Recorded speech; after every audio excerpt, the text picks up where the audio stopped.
Hi friends, రీసెంట్గా వచ్చిన the goat life అదే మన తెలుగులో డబ్ అయింది కదా ఆడు జీవితం అని పృథ్వీరాజ్ సుకుమార్ అండి. సో ఈ సర్వేల్ థ్రిల్లర్ ఎలా ఉందో, అసలు స్టోరీ ఏంటి, అసలు పృథ్వీరాజ్ సుకుమార్ అని ఎలా నటించారు, ఇవన్నీ తెలుసుకుందాం. సో వీడియోని ఎవరైతే కొత్తవారు చూస్తున్నారో, ముఖ్యంగా మూవీ రివ్యూస్ కోసం మన ఛానల్ తప్పకుండా అయితే సబ్స్క్రైబ్ చేసుకోండి. ఈ టాపిక్లోకి వెళ్ళిపోతాయి. కొన్నేళ్ల పాటు షూటింగ్ జరుపుకున్న పాన్ ఇండియా చిత్రం the goat life. Benny Daniel రాసిన గోట్ డేస్ నవల ఆధారంగా అవార్డ్ విన్నింగ్ డైరెక్టర్ బ్లెస్సీ దర్శకత్వం వహించగా మలయాళ స్టార్ పృథ్వీరాజ్ సుకుమార్ కీలక పాత్ర అయితే పోషించారు.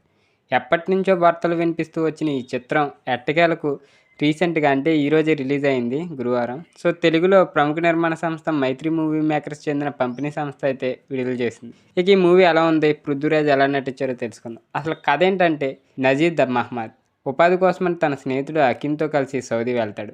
ఏజెంట్ చేసిన మోసం కారణంగా అనుకున్న ఉద్యోగం దొరకపోగా బలవంతంగా గొర్రెలు కాయడం కోసం తీసుకెళ్తాడు యజమాని. సో వెళ్ళిన ఇద్దరిని వేరువేరు చోట్ల అయితే వదిలిపెడతాడు. భాష తెలియక ఎడారి మధ్యలో సరైన తిండి నీళ్లు లేక యజమాని వేధింపులతో ఎన్నో అవస్థలు పడతాడు నజీబ్. అక్కడి నుంచి తప్పించుకొని తిరిగి వెళ్ళిపోవాలనుకున్న అతడు ఏం చేశాడు? తనతో పాటు వచ్చిన హకీంని కలిశాడా? తన కుటుంబాన్ని మళ్ళీ కలుసుకున్నాడా? ఇంకా విషయాలు తెలియాలని మూవీ చూస్తే మీకు అర్థమైపోద్ది. సో మూవీ అయితే చాలా అంటే చాలా బాగుంది. సో ఇంకా ఎలా ఉందంటే, 2008లో అత్యధికంగా అమ్ముడుపోయిన మలయాళీ నవల గోట్ డేస్ నిజ జీవితంలో జరిగిన సంఘటనల ఆధారంగా చేసుకుని బెన్యామిన్ ఈ నవల అయితే రాశారు. ఇక ఈ నవల ప్రాచుర్యం పొందిన వెంటనే సినిమాగా తీయాలని అయితే ఎంతోమంది హక్కుల కోసం ప్రయత్నించారు. కానీ బ్లెస్సీ ఆ నవల హక్కులను కొని ఈ సినిమా కోసం రంగంలోకి అయితే దిగారు. మొత్తం 16 ఏళ్ళ కల ఈ సినిమా.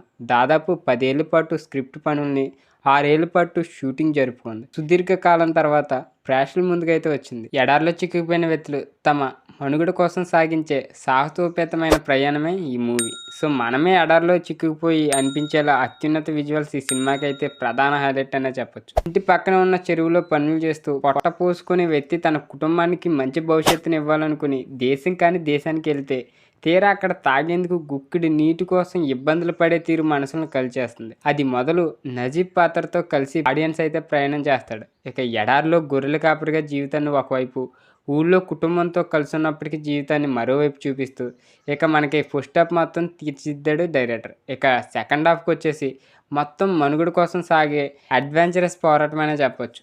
ఇంకా ఇబ్రహీం కాద్రి పాత్ర అయితే ప్రయాణాన్ని ఆకట్టుకునేలా అయితే తీర్చిదిద్దాడు డైరెక్టర్. ఎడారిలో ప్రయాణం తప్ప మరే అంశం కథలో లేకపోయినా మధ్య మధ్యలో థ్రిల్ని పంచేలా సన్నివేశాలు మలిచిన విధానం ఆకట్టుకుంటుంది. ఇక ఫస్ట్ హాఫ్లో రాబందుల సన్నివేశాలు, సెకండ్ హాఫ్లో విషసర్పాలు, ఇక ఎండమావులు, ఇసుక తుఫాన్లు నేపథ్యం అబ్బురపరుస్తాయి. ఇక విజువల్స్కి ప్రాధాన్యం ఇవ్వడంతో నిడివి ఎక్కువ కావడం, కథ ఎంతకీ ముందుకు సాగపోవడంతో పాత్రలు పడే బాధలకి అంతే లేదా అనే అభిప్రాయం అయితే కలుగుతుంది. ఇక క్లైమాక్స్ సీన్స్ వచ్చేసి సాదాసీదాగానే అనిపిస్తాయి. అయితే కమర్షియల్ హంగులకు పోకుండా ఉన్నది ఉన్నట్లు చూపించడంలో మాత్రం డైరెక్టర్ అయితే ధైర్యాన్ని, ఆ పాత్రలో నటించేందుకు ఒప్పుకున్న పృథ్వీరాజ్ని మెచ్చుకునే తీరాలి. ఇంక ఎవరెలా చేశారంటే, పృథ్వీరాజ్ సుకుమారన్ అయితే తన యాక్టింగ్కి సినిమాకి ప్రాణం పోసాడనే చెప్పొచ్చు.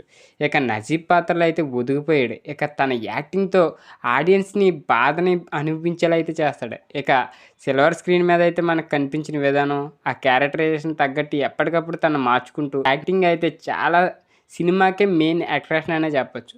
ఇక తెలుగులో ఆయన చెప్పిన డబ్బింగ్ కూడా చాలా బాగుంది. ఇక నజీబ్ భార్య సైను పాత్రలో అమలాపాల్ అయితే కనిపిస్తారు. ఇక హౌస్ వైఫ్గా సహజంగా అయితే నటించింది. కేఆర్ గోకుల్, జిమ్మీ జీన్ కూడా చాలా బాగా అయితే నటించారు. టెక్నికల్ పరంగా సినిమా ఉన్నతంగా అయితే ఉంది. ఇక సునీల్ కెమెరా అద్భుతాలనే సృష్టించిందనే చెప్పొచ్చు.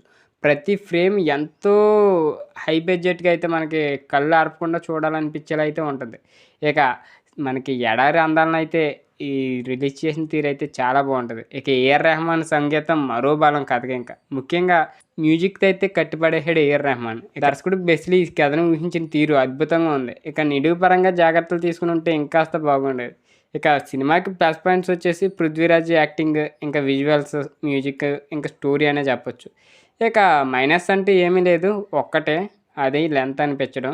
కాకపోతే నిజంగా ది గోట్ లైఫ్ అనే సినిమా అయితే చాలా అంటే చాలా బాగుంటుంది. ఇక దుబాయ్ గల్ఫ్లో ఉన్న వాళ్ళకైతే ఈ మూవీ చూస్తే ఇక కళ్ళంట నీళ్ళే తెచ్చుకుంటారు. ఒకసారి అయితే మీరు కూడా ట్రై చేయండి మూవీని. సో వీడియో నచ్చినట్లయితే తప్పకుండా లైక్ చేయండి. మన సుకుమారన్ ఫ్యాన్స్ ఎవరైనా ఉంటే తప్పకుండా మన ఛానల్ సబ్స్క్రైబ్ చేసుకోండి.